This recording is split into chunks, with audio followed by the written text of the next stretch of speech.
नमस्कार मेरे प्यारे विद्यार्थियों, मैं आपके लिए लेकर आ गई हूँ अनेक शब्दों के लिए एक शब्द का अगला वीडियो, जिसमें आप अपना मूल्यांकन करें और इन्हें याद करें और अपना सिलेक्शन सुनिश्चित करें। इन्हें बार बार पढ़ें। मैं इन्हें बार बार छोटा और कम समय का इसीलिए लेकर आ रही हूँ ताकि आपका समय कम बर्बाद हो और आपकी तैयारी भी सही से चलती रहे।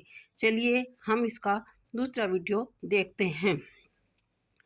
वह जो व्यर्थ खर्च करता हो अपव्ययी, वह कारण जिसे टाला न जा सके अपरिहार्य, वह अंश जो पढ़ा हुआ न हो अपठित, वह जिसकी पहले से आशा न की गई हो अप्रत्याशित, वह जिस पर मुकदमा चल रहा हो अभियुक्त, वह जिसे भेदा न जा सके अभेद, 6 माह में एक बार होने वाला अर्धवार्षिक, वह जिसे कम ज्ञान हो अल्पज्ञ, वह जिसका वध न किया जा सके अवध्य, वह घटना जो अवश्य घटने वाली हो अवश्य भावी, वह जो कानून विरुद्ध हो अवैध, वह जो बिना वेतन के काम करे अवैतनिक, वह जिसे क्षमा न किया जा सके अक्षम्य, वह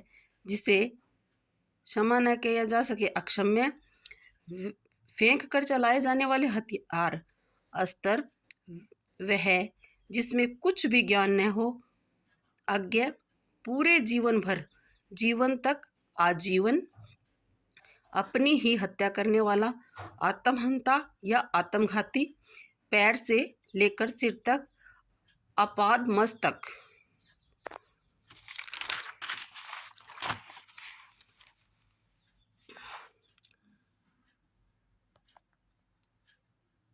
इन्हें ठीक से देखिए और जैसे लिखा हुआ है वो भी आप देखिए, क्योंकि वाक्य शुद्धि में भी और शब्द शुद्धि में भी आपके काम आएंगे।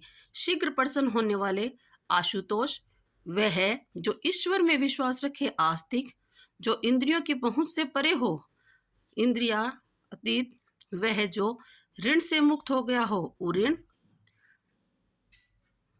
पर्वत के नीचे की भूमि उपत्यका, जो पर्वत के नीचे जो साथ में भूमि बनी होती है उसको हम कहेंगे उपत्यका, वह भूमि जिसमें कुछ भी न उपजता हो यानी कि कुछ भी उगता ना हो उसे कहेंगे उसर।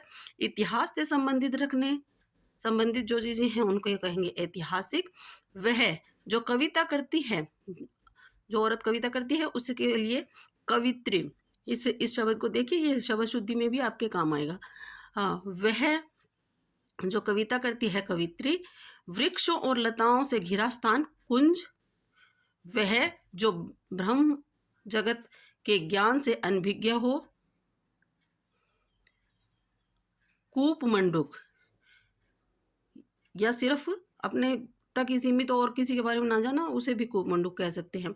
वह जो किए का उपकार माने, जैसे कि आपने जो भी कोई वो किसी पे उपकार करता है उसको मानता रहे, मानने वाला जो किसी का एहसान माने उसे कहेंगे कृतज्ञ, और जो किए गए उपकार को माने कृतज्ञ, वह जो कीटाणुओं से को मारे, वह जो कीटाणुओं को मारे कृमिघन, क्षण में नष्ट होने वाला सम्य, थोड़े समय में जो नष्ट हो जाए जैसे मच्छर वगैरह तो उन्हें कहेंगे सम्य। क्षमा करने योग्य सम्य, और जो क्षण में नष्ट हो उसे कहेंगे क्षणभंगुर। चक्र है पानी में जिसके हाथ में चक्र है, तो ये कर्मधारय समास, ये आपका बहुव्रीहि समास का उदाहरण भी है। और इसका तो जैसे बहुव्रीहि समास में जैसे अन्य पद प्रधान होता है उसी प्रकार ये उसी का उदाहरण है। तो चक्र है पानी में जिसके यानी कि जिसके हाथ में चक्र है उसे कहेंगे चतुर्भुज। 4 भुजा है जिसके, वह है, ये कर्मधारय का भी आपका उदाहरण है चतुर्भुज। वह रचना जो गद्य पद्य मिश्रित हो उसे कहेंगे चंपू। जैसे कि कोई भी रचना है उसे उसमें गद्य भी लिखे जा रहे हैं और पद्य भी लिखे जा रहे हैं, उसे हम कहेंगे चंपू। वह रचना जो गद्य पद्य मिश्रित हो उसे चंपू। वह चर्चा जिसका कोई प्रमाणिक आधार न हो जनश्रुति। आधार कोई ना हो लेकिन लोगों में वो बात चलती है, लेकिन उसे कहेंगे हम जनश्रुति। वह जिसकी कुछ जानने की इच्छा हो जिज्ञासु। वह जिसमें बाण रखे जाते हों तर्कश। वह जो तीन कालों की बात करता हो, तीन कालों की बात करता हो, जैसे कलयुग, सतयुग और त्रेता युग वगैरह वगैरह, तो उसे कहेंगे त्रिकाल। वह जो तीन गुणों से परे हो, त्रिगुणातीत, जैसे संसार के जो गुण हैं उनसे परे हो, उसे कहेंगे हम, जैसे रजगुण, सतगुण और रजगुण और सतगुण और तीसरा एनीथिंग, जैसे उसे कहेंगे हम त्रिगुणा अतीत। वह जो तीन गुणों से परे हो उन्हें त्रिगुण गुणातीत कहेंगे। और 3 माह में एक बार होने वाला त्रैमासिक। वह जिसके 10 मुख हैं, दशानन, ये भी आपके बहुव्रीहि समास का उदाहरण भी है और कर्मधारय का भी समास का उदाहरण है, क्योंकि दशानन का एक अर्थ रावण भी है। वह जिसके 10 कंध हैं, 10 कंध, वह जिसे लांघना कठिन हो, दुर्लंघ है। वह जिसे भेदना कठिन हो, अभेद्य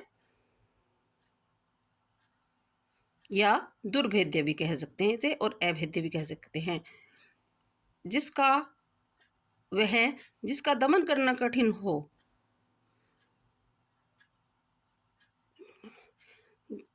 दुर्दमनीय, ठीक है, जिसे जैसे जैसे जब मारा ना जा सके उसी को कहेंगे, इसे दमन करना कहा है तो इसे कहेंगे दुर्दमनीय।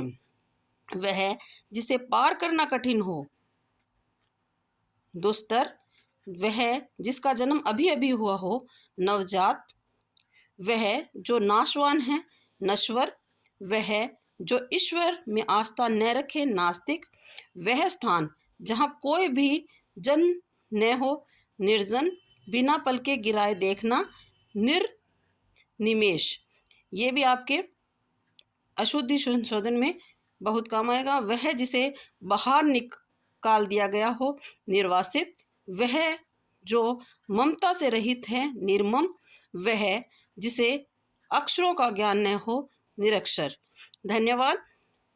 ये आपके दो वीडियो हो चुके हैं और एक वीडियो में आपके ये अनेक शब्दों के लिए एक शब्द पूरे हो जाएंगे।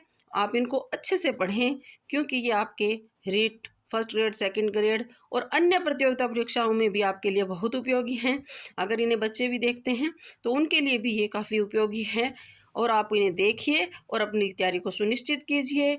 और मैं आपके लिए यही कहूँगी कि ये वीडियो हम छोटे इसीलिए बना रहे हैं ताकि आप इनको बार बार देख सकें और आपका टाइम कम खराब हो, क्योंकि आपके पास समय कम है और आप इनको अच्छे से याद कर सकें। ये आपके लिए बहुत फ़ायदेमंद है। धन्यवाद।